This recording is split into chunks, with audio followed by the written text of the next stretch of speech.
Chase at the 40. Look at that move. Look at Chase go. Oh, my goodness. What a gear. He comes down to this in his car end zone. Intercepted. McPherson. And Cincinnati is heading to the Super Bowl. Cross here. Mixon's going to throw. Open man. Caught. Higgins. Touchdown. Drives. Touchdown. Joe Burrow has his first rushing touchdown of the season.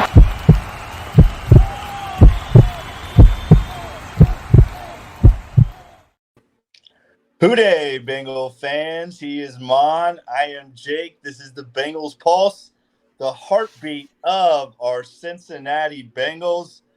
Maan, another episode of the Bengals Pulse. I'm so excited to be here.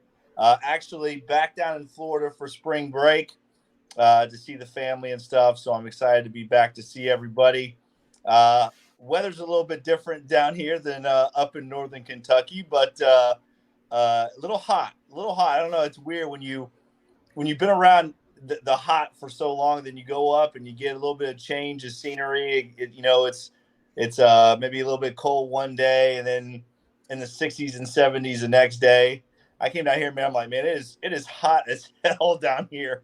Like, you really don't realize how hot it is living here all the time until you leave and come back. But, Mon, how's your week been? It's been great. It has been warm down here the last few days. Went out with some friends today and went to a little tiki bar. It was pretty warm. It's been a good week. Jake, real quick, I want to tell you about some people that I met last night. Went out with some friends and had a few drinks at a brewery here in Titusville, Florida. I met a couple, Darren and Elizabeth Powers from Dayton, Ohio. They were sitting next to us, and I noticed the Dayton Flyers shirt on. And, of course, I have to talk about the Bengals. And they looked at me like I was crazy. They're diehard Bengal fans. They're season ticket holders. Nice. I think they said Section 132. They're showing me their pictures. They were at the Buffalo divisional game. They traveled to Kansas City, and we were just talking Bengals for about 45 minutes. They're really nice people. We exchanged numbers, and maybe next time I go up to Cincinnati, we'll get to run into them. But it was really great to see them or to meet them. And they were surprised that there were Bengal fans in this small part of Florida. and it was just really cool. It was really neat to meet them, and it's been a fun week. Good deal. Well, we actually have a lot of Bengal news to talk about. Yes, we do. It's so funny because on our last episode, we wrapped up free agency, if you remember correctly. And I believe your exact words were, Jake, honestly, I think free agency is done until after the draft. And I text you because the very next day, Mon, we had two guys sign. And then the following day, we had another guy sign. So it's all good. We got a lot. I had just read an article from Hobson who said, he thinks the Bengals are done until the draft. Thanks, Jeff. Well, for me, can the Bengals not do business like in regular hours? I mean, the Irv Smith thing doesn't come around until like midnight, but it's just it seems every year the Bengals get one or two guys after everybody's already gone to bed, and they're still working hard right there in that front office. Working through the night to get some guys and fill some positions that we talked about earlier. And I think also last week we talked about the tight end position, and I think I said, Mon, all that's left on the board is Irv Smith. I mean, he's really the only guy left. Yeah. And then you were like, oh, yeah, that'd be a good addition. I was like, I don't know. Now I'm like, go Irv Smith. I'm glad he's a Bengal. So I'm on the Irv Smith bandwagon. But let's talk about, because, again, the Bengals going out, getting these one-year deals, these really good deals, Mon, with I think real good value deals, I would call them. They go out, they start with Sidney Jones, right? Defensive back Sidney Jones. They go out, they get him first. He was the first signing of the three. Sidney Jones, a guy that the Bengals really liked coming out of college. And if you remember, Mon, he was a guy that got hurt during that pre-draft process, but he was a top 10, top 15 defensive back coming out that year. And obviously with the injury, he fell. The Bengals liked this guy, and they pounced all over him when they got the chance. I think interesting to see, because you have always been on the, you think Eli Apple's coming back bandwagon. So I want to ask you now, Maan, is Eli Apple still coming back? Do you think he's going to be a Bengal? I don't think they're going to shut the door on that yet. Of course, depends on what happens in the draft. The Sidney Jones signing is nice. Yes, they did like him during the draft process, but he did tear that Achilles tendon, I think, at the combine, if I'm not mistaken. I think it was the combine. It was at the combine. He was a first-round pick. I think he was still picked in the second round by the Eagles, I do believe. Yes. He bounced around, went to the Eagles, I think the Seahawks. I think he's played for about 3 or 4 teams. He does have a lot of talent. It's a 1-year, $1.1 million contract. It's not a lot of money. It's one of those, we've talked about this on numerous episodes of this podcast. The Bengals have a long history of players coming in that have bounced around the league, and the Bengals have found a position for them that they succeeded. Reggie Nelson was one. Well, you just mentioned Maan, not to interrupt Apple. you. Not to interrupt you, Maan. Sorry, but I want to jump on that point real quick, because a lot of those guys that the Bengals have brought in and turned their careers around, the majority of them play defensive back, right? The guys you were just naming, and even a guy like Pac-Man Jones, right?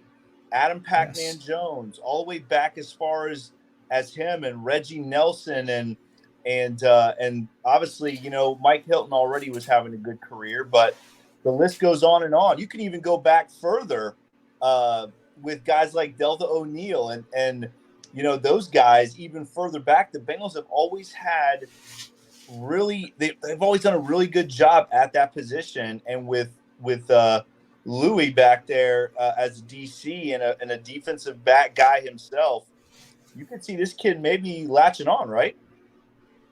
He could, yes. You are right about that. They do have a long history. Delta O'Neal, even Torrey James, who bounced around a little bit, came in and played really well for the Bengals. Yeah. And, let's just go to Eli Apple. Eli Apple played on multiple teams. Things didn't work out for him. He was considered a bust. We said it a few episodes ago. Everybody talks about his Twitter rants, his chirping. If you look at his last 2 years, he's been a good defensive back. He's been a good NFL defensive back. I don't know if he's going to be a Bengal. Maybe the chirping has, worn out his welcome, but he's a perfect example how he came in. He listened to Lou Anarumo and that defensive backfield coach, the coaches in the defensive backfield, and he basically, his 2 best years as a pro was when he was with the Cincinnati Bengals. Hopefully that happens with Sidney Jones. He does have the talent. He's healthy, and it's going to be interesting to see how it works out in camp. Absolutely. What about guys like Cheeto and even Von Bell? I mean, Von Bell, this good money contract that he just got is because of the Bengals. You know what I mean? And again, a guy like Cheeto, who, was a solid guy for the Cowboys, but now he's top 3, top 5 corner in the league. I think the Bengals do a really good job of coaching that position up and finding guys that just fit the right niche for what they're looking for, and hoping that Sidney Jones is one of those guys, man.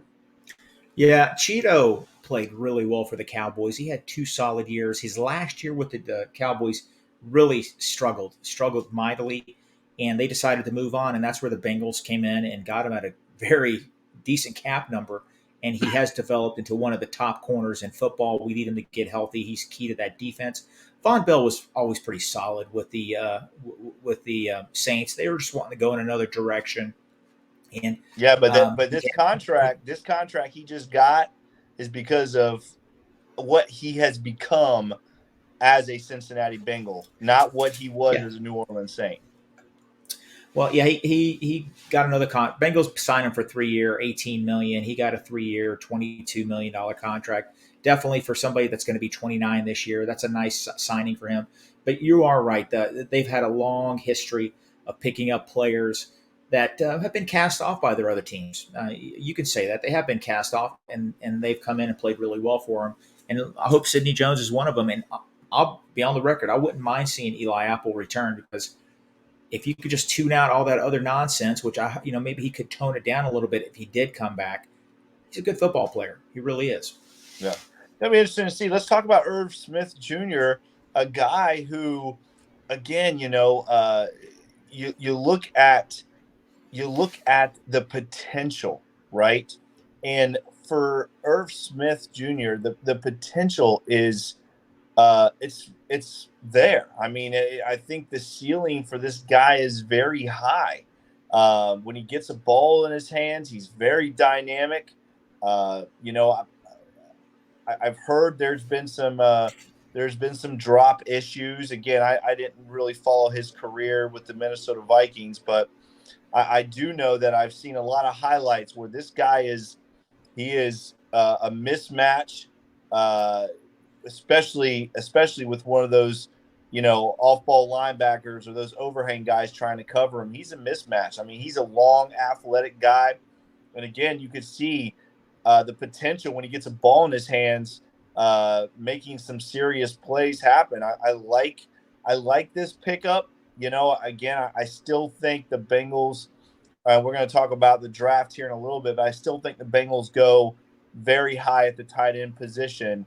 But Irv Smith, a good addition to this Bengals offense. What do you think about Irv Smith? Yeah, I was happy with the signing. I think he's probably the last one left in free agency that could make an impact. He's about 6'2", 250, very athletic. I like seeing the clips of after he signed. They posted him on YouTube. Yeah. Some good plays with the Vikings. He has been injured, and that's been a knock against him a little bit. No catastrophic injuries, but just nagging injuries that have kept him out of games, multiple games during his career. He's very fast. I love the fact that he picked the Bengals over the Dolphins, because the Dolphins were in the running. The Dolphins have his quarterback from college, and they have his wide receiver from college, and he chose to come to Cincinnati because his dad was a starting tight end in the NFL, and I guess his dad counsels him and told him, he goes, "You need to go to Cincinnati."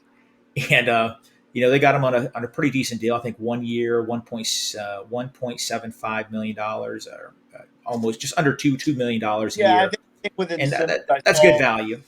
I saw with incentives it could escalate to $2 million. I think with the nagging injuries and stuff, this is his time to maybe get that last big contract. So we could see a guy that wants to go out, kind of like a Hayden Hurst, who wants to go out and get that last big contract. So maybe we'll see the same from Irv Smith, that same want to be on the field. And obviously, again, man, the Joe Burrow factor is real. That Joe Burrow factor is real.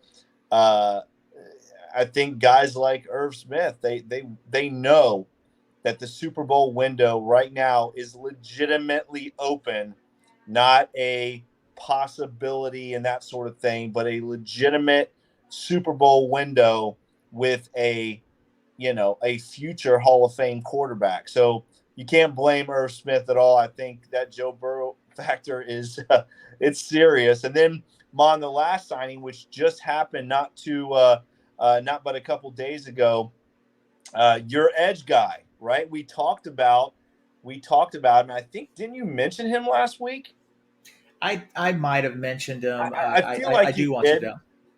But Terrell Basham, a guy who again is a journeyman type of a guy. He's bounced around with a couple teams, but again, maybe he's one of those guys that the Bengals put a boost in his career, and he comes off the bench and gives us some real good defensive snaps, some production there at the edge position. What do you think about Terrell Basham?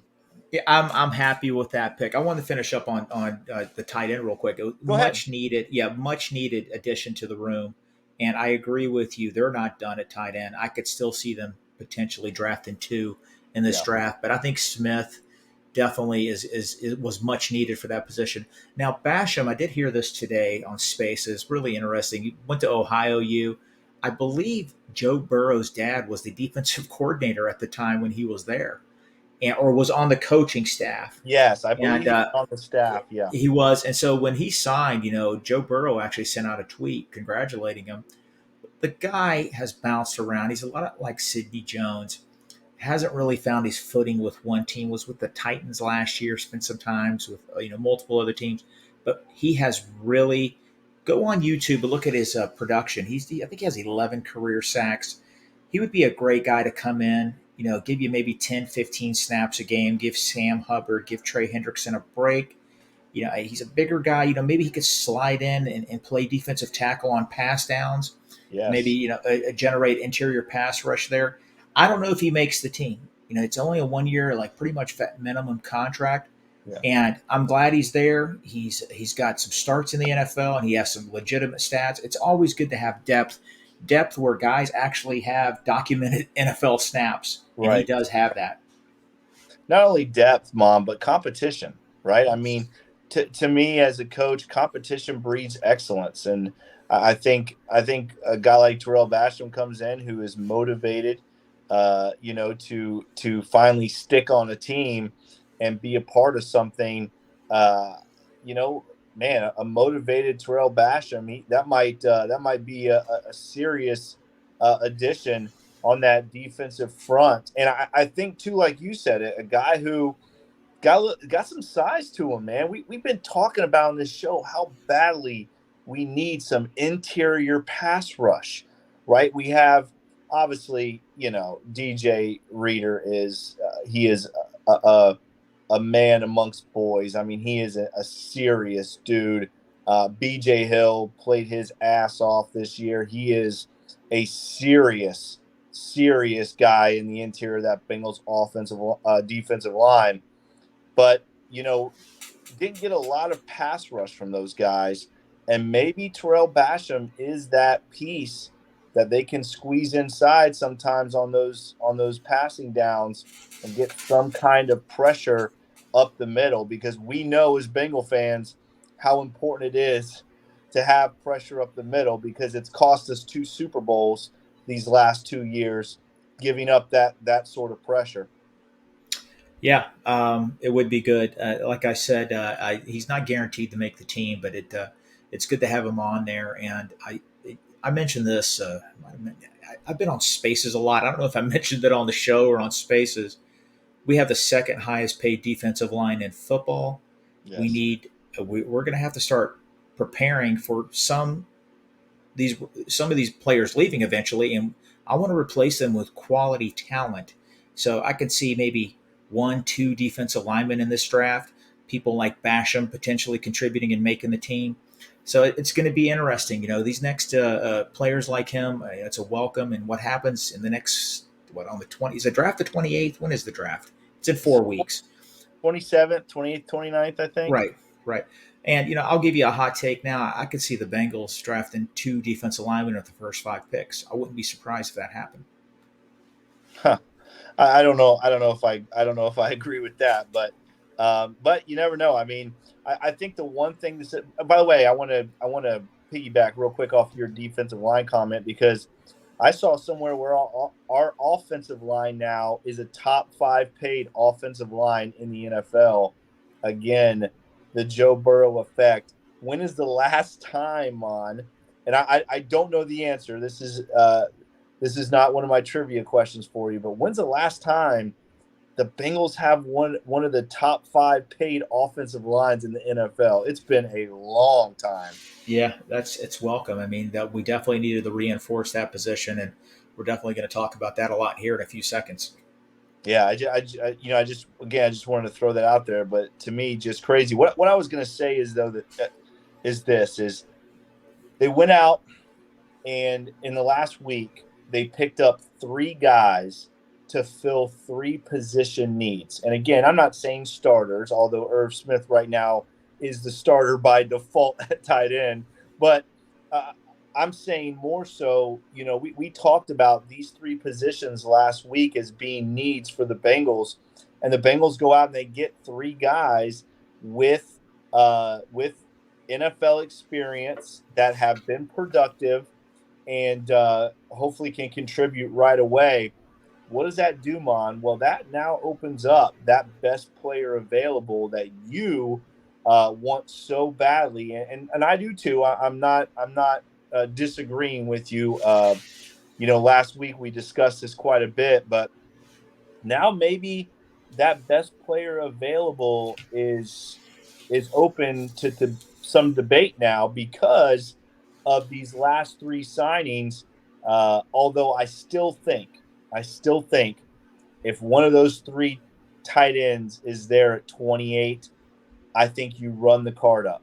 And I'm talking about, for me, it's Mayer, it's Kincaid, it's Washington. If one of those three guys is there at 28, I think you run the card up and you don't even think twice about it, because I still think that tight end position is a serious need for this football team.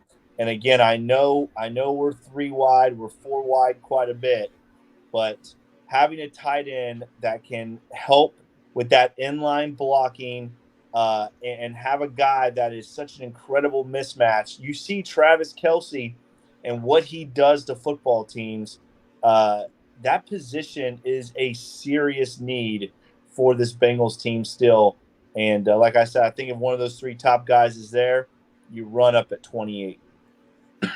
Yeah, I'm not going to disagree with you. Tight end is a major need, but Jacob, we don't know who's going to be at 28. There could be 4 or 5 guys that you don't even expect to be there that drop there. It might not be a glaring need for this roster, for this team, but if you have a guy ranked 14 that's a wide receiver or some other position, I mean, you have to pick BPA. You really have to. We can't fall back into that trap. That's just my opinion. Now, but don't get me wrong. If BPA, if tight end is, I mean, we're talking like half a point or something, take the tight end. Absolutely take the tight end. But man, if there's a defensive lineman there that is just lights out, I don't know. I don't know what they're going to do. But the Irv Smith signing, like you said a few minutes ago, does put us at ease a little bit. We're not out of the tight end market, but it's not as dire as it was last week. Let's put it that way. I agree.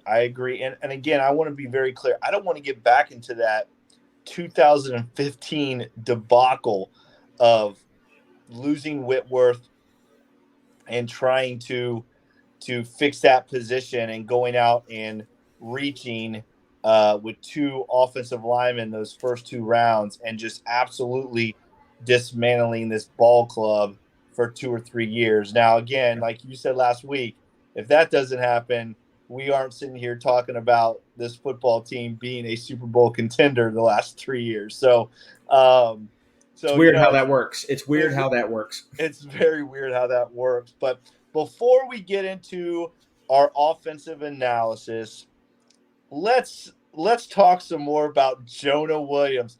Mon, who would have thought,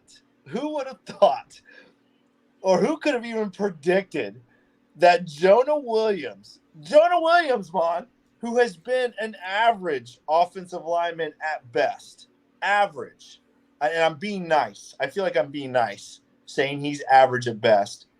Who would have predicted that Jonah Williams would be the talk of Bengaldom for almost a month straight? It is insane, Mon. I cannot wrap my head around it.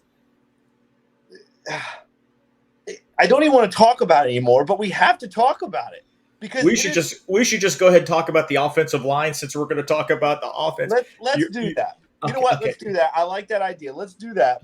Okay. So what we're going to do today, listeners, we're going to go position by position, try to break down each offensive position group this week, and talk about maybe some draft picks out there that might fit some of those needs.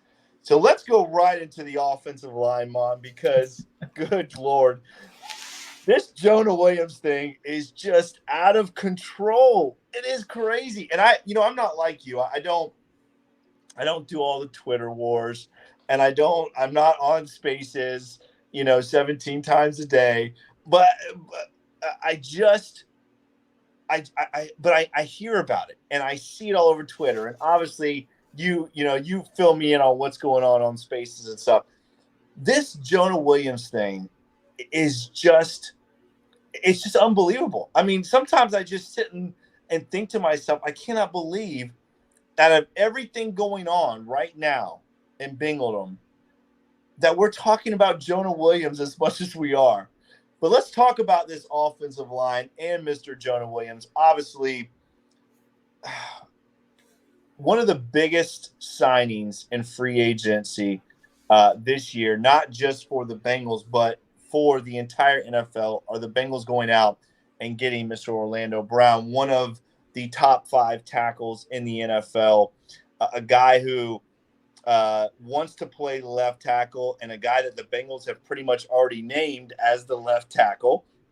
Who would have thought that this would have spurred so much Jonah Williams talk? Because Jonah, obviously, the Bengals left tackle since he was drafted, now is in a spot where has to possibly move to right tackle. We don't know what's going on with La'el Collins. We haven't really got too many updates on him. And then obviously Ted Karras, Alex Kappa, and Cordell Volson. Those guys they're the solid starters on the interior, and they're going to be the 3 starters going into the regular season. Now Orlando Brown sliding out to left tackle. So you got those 4 positions locked. They are locked. I'll go ahead and say it right now. Those are locked. At right tackle now, very interesting, right? Because again, again, Cody Ford is another guy that could slide out to tackle. So another very interesting piece. The Bengals go out and get a guy like Cody Ford who can kind of slide in and out as well. Jonah Williams does not want to play right tackle. La'el Collins is all banged up. And God forbid, Maan, I tough losses. I just can't do it. I still have not rewatched the Super Bowl from 2 years ago. I still don't watch the 88-89 Super Bowl. Anytime those highlights come on, I can't watch it still. I was in 7th grade when that happened. And I just cannot rewatch the Kansas City AFC Championship game this year. But I caught the tail end of it. It was on a replay, I think, on NFL Network this week or something. And I just watched Akeem Adeniji completely cost us that football game at right tackle. We cannot put him back there. He just cannot. He cannot be back on the field in big moments. He just cannot. So what are we going to do, Mark? What are we going to do at right tackle? It's going to be interesting to see. I agree with the addition of Orlando Brown. That was something that we harped on, that the Bengals needed to improve the tackle spots because average it wasn't good enough anymore. They did a great job with Kappa and Karras, really solidified the interior. Volson overall did improve. He struggled initially, but he's going to go in the year 2, and I still think he's going to have a bright future. The interior improved dramatically. Right tackle, even when La'el Collins was healthy, struggled a little bit, did get a little better. And Jonah Williams, we've been saying this on the Bengals Pulse for a long time. He's an average NFL tackle. What's happened the last week, it's comical because you know how I broke down the mix and hate last week? This is what's happening. You have a faction that says he's good, very small faction that says Jonah Williams is good. You have a large faction, almost everybody says he's average. He's average. Yeah. Okay. And then you have a small fraction that says he sucks. He really sucks. Okay. So we've spent the last few days arguing over what level of average Jonah Williams is. I mean, it's just what level of average is he? A majority of people agree he's average, but what level of average? Jake, I don't care. I don't want average anymore. Yeah. We're about to sign a guy to $55 million a year contract. And Joe Burrow already had a torn up knee from a horrible offensive line play. Yeah. I don't want below average. Jonah Williams last year, 61 out of 81 NFL tackles, according to Pro Football Focus. He was 61st out of 81. We don't want that. We don't want that. Now, you have a bunch of prominent Twitter guys, these analytic people. Well, they're sticking up for Jonah. They're using one of the metrics that Pro Football Focus uses. Well, his passing efficiency was 95, 96%. Hey, man, that's great. I'm glad you're looking at that. Why don't you look at the overall score from Pro Football Focus that had him 61 out of 81 tackles? That tells me he's well below average. He's not trash. He's a very, very below average NFL starter. The Cincinnati Bengals don't need that. They don't need it. And they're saying, well, that's average is okay at tackle. Hey, man, go be average on another team. I want Joe Burrow to have, at a minimum, a good tackle. I don't want him to have an average tackle. Yeah. Okay, and it's just word games. They're basically arguing over what level of average is Jonah Williams. It's comical. it's ridiculous, man. Oh, he's above That's average, comical. below average. It's just okay. Oh, you know what? I don't know. It's just some people just want to win arguments. I don't want to win arguments. I want to win championships. I want to win championships. I will say that you love it. You love every minute. You hit me, you text me, you're like, Jake, you got to go on Spaces. It is crazy right now. It's all wrapped around, is Jonah Williams average or below average? Or is he above average? What average level is Jonah Williams? I'm with you. I'll tell you what average he is. He is not, if La'el Collins is healthy, Jonah Williams is our swing tackle. That's how average Jonah Williams is, because he is not even in Orlando Brown conversation. He's not even in Orlando Brown's league. And La'el Collins, when healthy, I'll take him over Jonah Williams. And go ahead. This is the last thing I want to say about Jonah Williams. You have some people on Twitter. I'm not going to say any names, but they say, Pro Football Focus, he gave up 12 sacks last year, Jonah Williams. It's first in the NFL, the most sacks of any offensive lineman. Jonah Williams gave him up. And then somebody harps on, somebody very well respected goes, are you going to blame, he had 700 pass block snaps. Are you going to hold those 12 against him? To the person that said that, do you honestly think that we're just looking at 12 plays to come up with the average? We're looking at multiple things. The eyeball test shows you. He's 305 pounds, 310 pounds. He's not, he gets pushed around. He gave up multiple pressures. He gets blown up. And for them to I don't know if they realize it, but they're like talking down to people.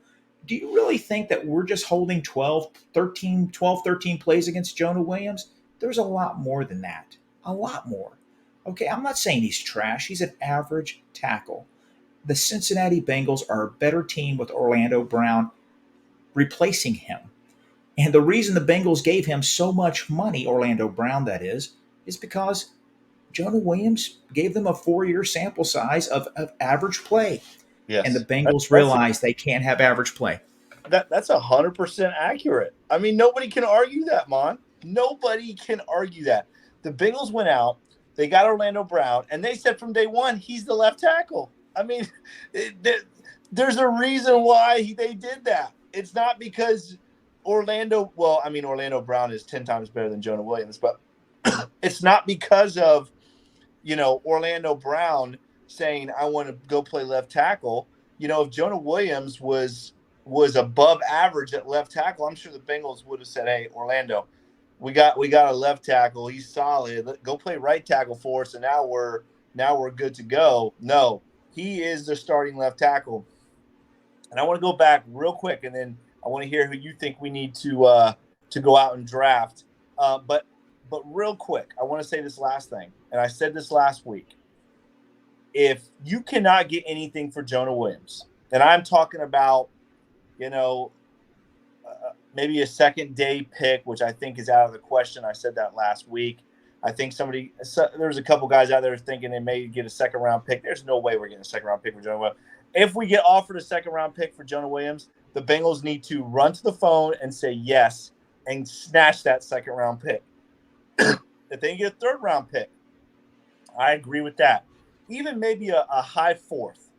But after that, Jonah Williams, the Bengals will be better with Jonah Williams coming off the bench and being a depth piece on that offensive line. Even if it's for $12 million, Maan, I don't care. For 1 year, if he's coming off the bench, that is a solid swing tackle for us. And I'm going to stick by that. I still believe that. Jake, if he doesn't get traded and he's on the roster, he is the starting right tackle. There is no way $12 million sits on the bench. He's going to play right tackle if that's the case. I do think he gets traded, and I would love for him to get traded before the draft. But Mike Brown is one hell of a poker player.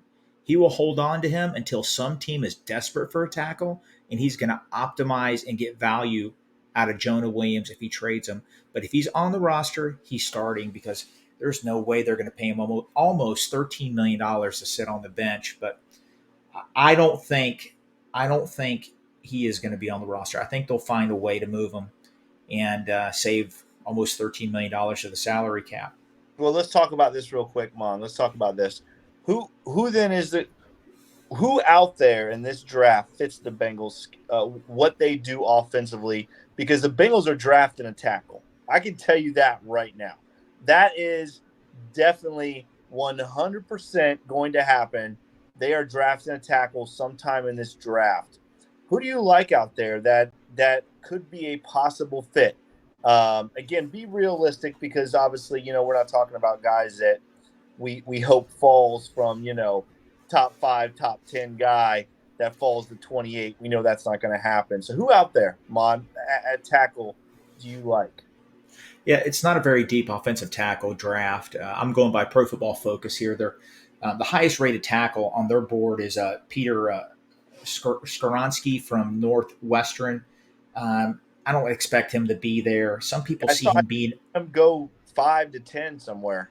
Well, they have him as a 12th rated tackle on their big board, 12th rated player on their big board. Not right. Play. He's a number 1 rated tackle, 12th rated player on their big board. Some people see him potentially being a guard. He's only 6'4". He doesn't have like that optimal height. I don't know about his arm length. The other guy, Paris Johnson, they have him as the 19th rated player on their big board tackle from Ohio State. If I had a magic wand and somehow could make this happen, I would love for him to drop. It's not going to happen.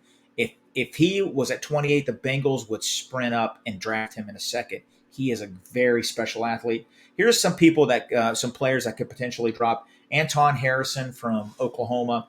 He's 6'4", 315. They say he's a little bit of a finesse player, but he's really athletic. He's somebody that could be there. I've seen him mock to the Bengals too. I've seen a couple mocks with him to the Bengals. Right. Broderick Jones also 6'5", 311. He's somebody played for the Georgia Bulldogs. Big guy. Here's a real big one from Dawad Jones from Ohio State. He's almost 400 pounds from what I hear. He's 374 according to Pro Football Focus. They have him ranked 31 on their big board. Hearing conflicting stories, Ace brought up some nuggets from his pro day that weren't very flattering. I don't know if the Bengals will go there at 28, but he's the 31st rated player on Pro Football Focus's big board. That's somebody to consider. They might consider somebody at pick 60 in the second round. Matthew Bergeron from Syracuse, very athletic. I think he's been injured a little bit. 6'5", 318. I've been reading some of the draft guides about him. He's got a lot of potential, but he just hasn't maxed out that potential. So he's like a boomer bust kind of guy, but that's somebody that they could consider. Darnell Wright, who, depending on what publication or what you read online, some people have him going up into mid to late first round. Pro Football Focus has him as a 70th rated player on their big board. So they have him as a second round pick. And I did see a mock today that had the Steelers taking him in the first round. That's somebody I like a lot. He's another potential candidate at 28. You got Jalen Duncan from Maryland. He's same thing like the Syracuse player. He's a boomer bust type athlete, 6'6", 306. And of course, the big guy, Volson's buddy from North Dakota, Cody Mock, who they're trying to figure out, is he going to be a guard? Is he going to be a tackle in the pros? I think he could play both. He's 6'5", 302. That's somebody I think the Bengals will consider in round 2, maybe round 3. But those are some of the players that I think the Bengals could target when they go offensive tackle.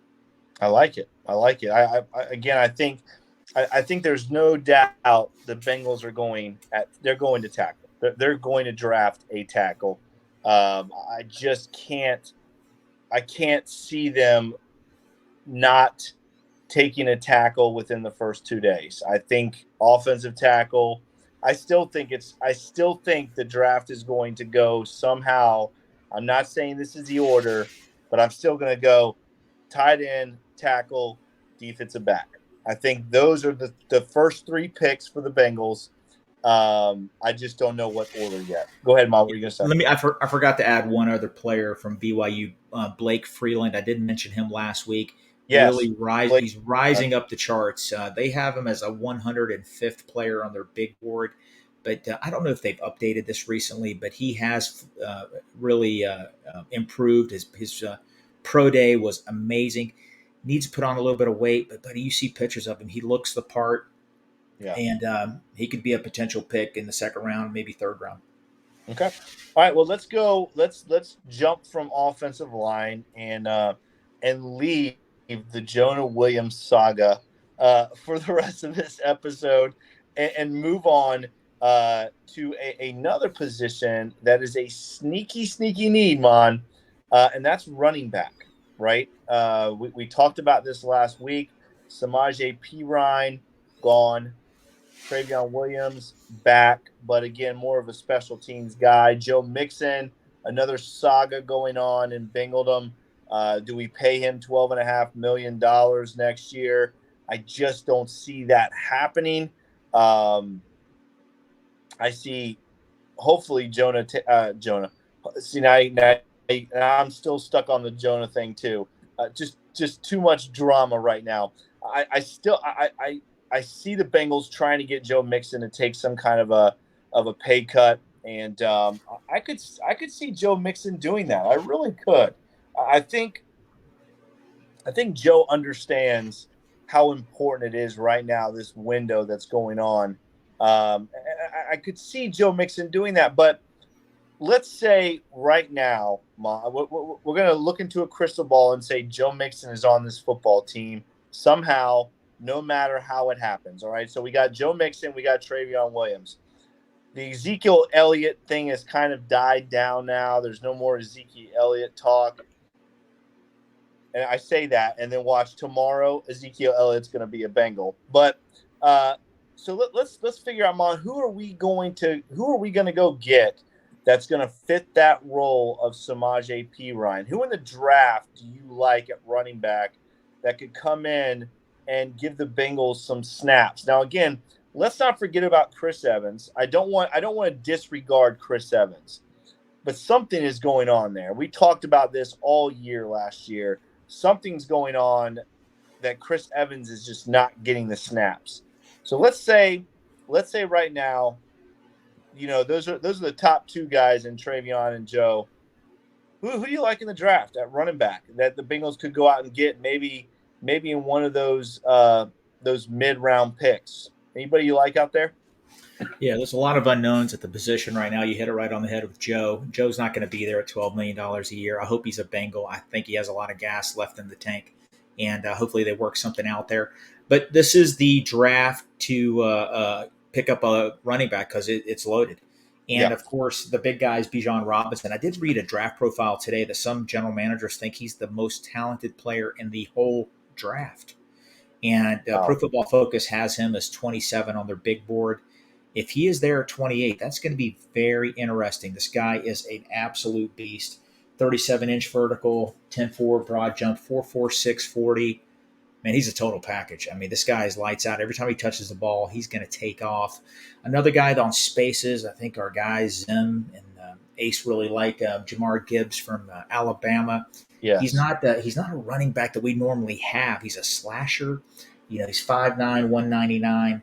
The guy's lightning fast. You want to talk about potential special teams dynamo? He would be great. Another name that you hear quite a bit, you've heard this, some of the athletic Paul Daners mocked him a few times, Zach Charbonnet. He's more of a bigger back, 6 foot, 214, he's going to give you a little bit of what Mixon has, really productive, a pounder at UCLA. You got Devin Achi from Texas A&M, 5'8", 188, another slasher type. The Bengals really haven't had that since Gio was really 205. Gio was a rocked up running back. He really wasn't a smaller guy. He was short, but he was rocked up. You got Dwayne McBride from UAB, 5'10", 210. I've seen him mocked quite a bit to the Bengals. Yes, and another guy, if you want special teams, you got Tank Bigsby from Auburn, hell of a football player from the SEC, 6', 210. The Bengals could. There's a lot of players out there in rounds 2, 3, 4, 5, even 6 that could be really productive at running back. And the Bengals are going to have it definitely. They're going to have multiple opportunities to replenish that room. There's a lot of talent, and you don't have to get one in the first round. I mean, you don't see a lot of running backs drafted in the first round. Bijan Robinson is such an elite talent. That's probably going to happen. But you do see a lot of backs going right there at the end of the first, beginning of the second. You do see that tend to be now, that tends to be now where that run of backs comes. It's usually right around that top of the second round. And like you said, if somehow Robinson falls to 28, it's going to be a very interesting decision in that Bengals draft room because he might solve some of those problems. I don't know. Yeah, you're right. And like I said, there's multiple players. Sean Tucker from Syracuse. There's a small running back from Tulane, Tajay Spears, 5'10", 200 pounds, sort of a Geo type. Yeah, but he's had some knee injuries in the past. But if he can stay healthy, look out. They're going to, like I said, there's a lot of players there that they could target. That's going to make that room and make our team a better team. All right, Maan Kuiper, here we go. Maan Kuiper, I want to know, Maan, because obviously everybody knows how I feel about that tight end position. Right now it's Irv Smith Jr., and that is the tight end room, basically. What are the Bengals going to do at tight end? Again, I still think if one of those top three guys is there at 20, and I think you're running up to the podium. But tell me realistically, Maan, who could you see the Bengals going after in this draft at tight end? Man, it's going to be polarizing. It's really it's going to be interesting. It's a very, very deep class. Pro Football Focus, who I'm using right now, the 17th rated player on their big board is Dalton Kincaid from Utah. Yes. He looks like a wide receiver. I mean, he's 6'3", 246. Obviously, he's bigger than a wide receiver. He is unbelievable. He's just smooth. I think he would take our offense to another level. There's a red flag here. He has a back injury. He didn't work out at his pro day. He is going to work out before the draft. Anytime you talk about back injuries, you have to be a little worried. Don't forget, though, Gronkowski was taken off multiple draft boards because of his back injury at Arizona, and he turned out to be a pretty damn good football player. Dalton Kincaid is the highest-rated player according to Pro Football Focus. Of course, a Cincinnati kid, Michael Mayer from Covington, your new neighborhood. Yep, that's right. Yeah, Michael Mayer from Notre Dame. I'll be on the record. If the Bengals draft him, I hope he's an all-pro, but I'm not crazy about the guy. I just don't think he's super athletic. He's a tough guy. He's a good blocker. Yeah. He could be there. Malik Wright even said it a few episodes on his show a few weeks ago that if he's at 28, the Bengals will draft him. We'll see. I think he could be there. He's the second highest rated tight end on Pro Football Focus. Luke Musgrave, who really polarizing. A lot of people are really down on him. I thought he was pretty solid. Apparently he has the case of the drops. Some draft magazines have him the number 1 rated tight end, but they have him 42 on their big board. There's Sam Laporta, who I've seen a lot of mocks to Cincinnati in the second round. They have him as 50th rated. Of course, this is the guy you talk about. From Darnell Iowa. Washington. Sam Laporta from Laporta's from Iowa. The big guy, Darnell Washington from University of Georgia. Mm-hmm. He is a freak, 6'6", 264. He is, he's almost like another offensive tackle out there. You want to talk about helping the right tackle spot? You get him. Yep. Maybe wait for La'el Collins to get a little better or get healthier. That's a potential. I don't see him as a 71st best player in the draft. I think he's better than that. But that's where Pro Football Focus has him right now.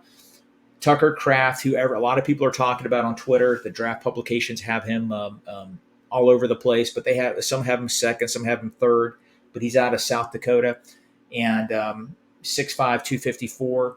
I've seen him mocked in the second round of the Bengals, but they have him as 89 on their big board. Luke Schoonmaker, He's number 95 on Pro Football Focus, tight end from Michigan, 6'5", 251. He's somebody that, like I said, very deep class. He could come in and give you a lot of quality snaps. That's somebody to consider maybe in rounds 4 and 5 for the Bengals. They're going to, like running back, they're going to have multiple opportunities to pick up quality players to help that room out. I agree, and I don't know. This is one of those tight end draft classes that I just think it's a very exciting class. I think there's going to be a handful of great NFL players at the tight end position that come out of this class. And it's a deep one too, which really helps us. I mean, at a position that we are in serious need, this draft is very tight end heavy with a lot of talented guys. And I still think that's why the Bengals are kind of sitting where they are right now with that tight end room, because I think we could see one, maybe two tight ends drafted by our Cincinnati Bengals. We'll see what happens. But real quick, Maan, wide receiver. Is it a sneaky need?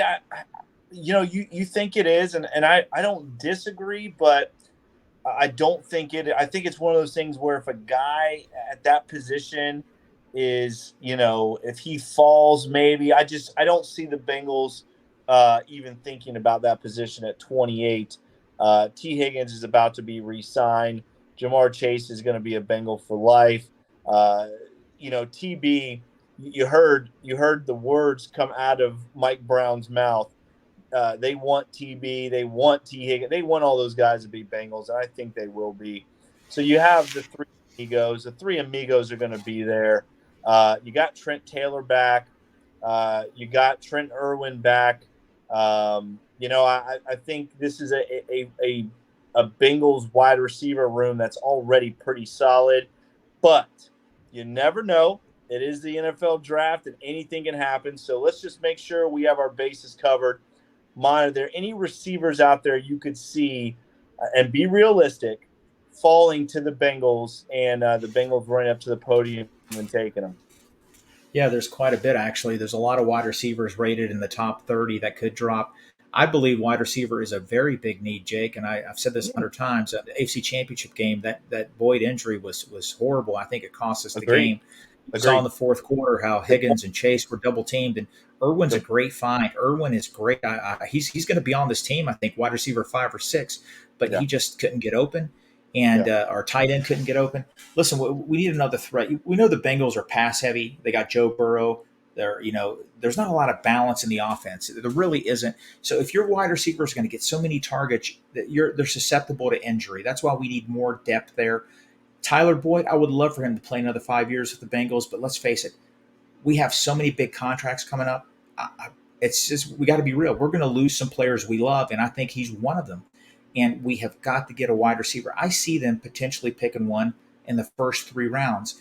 Now, if you want to talk about wide receivers, like, of course, the big ones, Quentin Johnson, 9th rated player in the whole draft board. He's not going to be a Bengal. Jackson Smith from Ohio State, 11th rated player on Pro Football Focus. Pro Football Focus's big board. Now, Zay Flowers from Boston College, ranked 24. I see it. Some mocks have him going 17. You have Jordan Addison from USC, played at Pitt, transferred to USC. Yes. Great football player. He's ranked 26th on Pro Football Focus's big board. Josh Downs, more of a second-round pick, North Carolina. There's so many good players. Nathan Dell from Houston.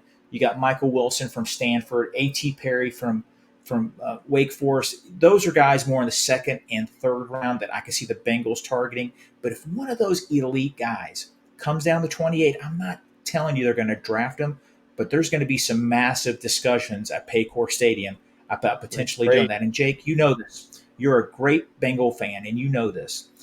Look at the Bengals. If there's one position that they love more than anything, it's wide receiver. Go back to the 80s. To the 80s. They drafted Eddie Brown in 85. Eddie Brown, they already had Collinsworth. Collinsworth was only in his 4th year as a pro. Yeah. It wasn't like he was some old guy. They drafted Eddie Brown. What did they do the next year? They drafted Tim McGee. In the first round. Okay, so, I mean, they love wide receivers. Carl Pickens, they draft Darnay Scott, like a year or 2 later. They love wide receivers, and I wouldn't be surprised if that happened. I'm not saying it's going to happen. It's something to monitor. Good draft for wide receivers. The guy I like is Wheaton from West Virginia. I'm a big West Virginia fan. He's like 6'4.5". He's an athletic freak. He didn't have a lot of quality quarterback play at WVU. This guy could come in and light it up.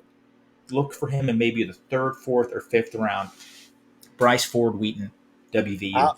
How crazy would it be if the Bengals shock the world and go wide receiver at 28? That would just be absolutely nuts. I don't see it happening, but it is the draft, and you're right. I mean, the Bengals really are wide receiver you. I mean, they really – if you look back from the beginning of this franchise all the way to where we are now, I don't know if you could pick out another franchise in the NFL that has had as good of receiver play as the Cincinnati Bengals have had from start to where they are now as far as the franchise goes. I don't think there's another franchise out there that has had that many quality receivers that the Bengals have had in our entire franchise. I would be interested to see that because obviously being a Bengal fan for over 40 years like myself, I know the history of the Bengals, and I know the history at that position. I don't know the history of that for other teams, but I just cannot imagine there's another franchise that has had as many quality guys at wide receiver that the Cincinnati Bengals have had. And again, the list goes on and on. I mean, there are so many great ones that have played for the Bengals. Again, being wide receiver in Cincinnati. All right, real quick, the quarterback position, very interesting, Mom. Very interesting. The Bengals don't have a backup quarterback right now that we thought might be re-signed. Are the Bengals going to draft Joe Burrow's backup? Is that what's going to happen, Mom? What do you think? I think they could. I think Browning is on there right now. I think, I like Jake the Snake. I think you and I both wanted Jake the Snake to be the backup last year. Yeah, nobody's running, calling the agent of our backup quarterback last year and tried to get him to sign with their team. So if the Bengals want him to come back, he's going to be available. I do see the Bengals targeting a player maybe the 5th, 6th, or 7th round. There was reports that they worked out Aiden O'Connell from Purdue, 6'3", 213. So I could see him maybe potentially 5th or 6th round pick. A guy I really like, I saw him at the Combine. He played at Houston with Dana Holgerson, the ex-WVU coach. Clayton Tune, he's about 6'2", 220, looked really athletic, strong arm. That's somebody I would like to see a Cincinnati Bengal, maybe a 6th or 7th round. I think they will draft a young replacement, a young backup to potentially become the key backup to Joe Burrow. But Joe Burrow's locked in. He's not going anywhere. He's about to sign a $500 million contract. He's going to sign a $500 million contract. And so this guy he's going to get us some Super Bowls. The backup quarterback's going to get a couple rings because of Joe Burrow. It wouldn't be a bad gig, right? No, it would not. It would not. Getting some rings and just getting paid and watching one of the greatest play the game. All right, Maan, great job once again, as always. Next week, we are going to dive into the defensive side of the ball. And the following week, as we lead up to the 2023 draft, Maan, you and I will do our first mock draft. I know you are just beaming with excitement. I cannot wait to hear Maan Kuiper's first mock draft. And I'm going to do one too. I'm not quite at your level. I'm going to do one too. And as we continue week to week to get closer to the draft, we're going to do a final one right there leading up to the draft and see who is the true Kuiper in this Bengal Pulse relationship. All right, hey, real quick, Mom, before we get out of here, how about our Cincinnati Reds? They're 2-1. They're scrappy. Really should be 3-0. Thank God for the Pittsburgh Pirates. that always makes life easier playing those guys. Joey Votto hopefully getting back out there soon. But I do like this team on. Jonathan India has really become a leader in that locker room and has really become the pulse of that Reds team. I like it. They're scrappy. What do you think about this Reds team, Mon? Yeah, I'm trying to figure out the Viking thing with him. Yeah, I'm not Listen, really sure what that is, but I like it. I like it. I like I Vikings. did. That's I great. did. I haven't renewed my Major League TV app yet. I'm waiting to see a little bit more of the Reds, and I'm about to do that because just watching them. Obviously, I'm following the game on my app and what's going on. They're going to have a sneaky good rotation. Their first three pitchers are going to be pretty good. The guy that pitched today is a solid player. Now we don't know about 4 and 5 and that bullpen that has killed them the last 5 years. But their starting three are going to be good Major League Baseball pitchers. They're going to be in a lot of games. We're just going to, some of the hitters are spunky, but they did play the Pirates. It's not like they're playing an elite team. But it's good. 2-1 is a lot better than what were they last year? 3-20 or something when the season started. Oh God, It was terrible. But hey, you know what? I'm glad baseball's back and seeing the highlights. That stadium is beautiful. I so can't jealous. wait. I want to go there. I can't wait. I'm gonna be going to a game soon. I'm so excited. I think this team is scrappy and I just let Hunter Green pitch, right? Let's not do a pitch count with this guy, please. That drives me nuts. He gets to, I don't know what his pitch count was, opening day, but I mean, they can get out of the third inning. Come on, let the guy pitch. Let him throw. Good Lord, that's what he's there for.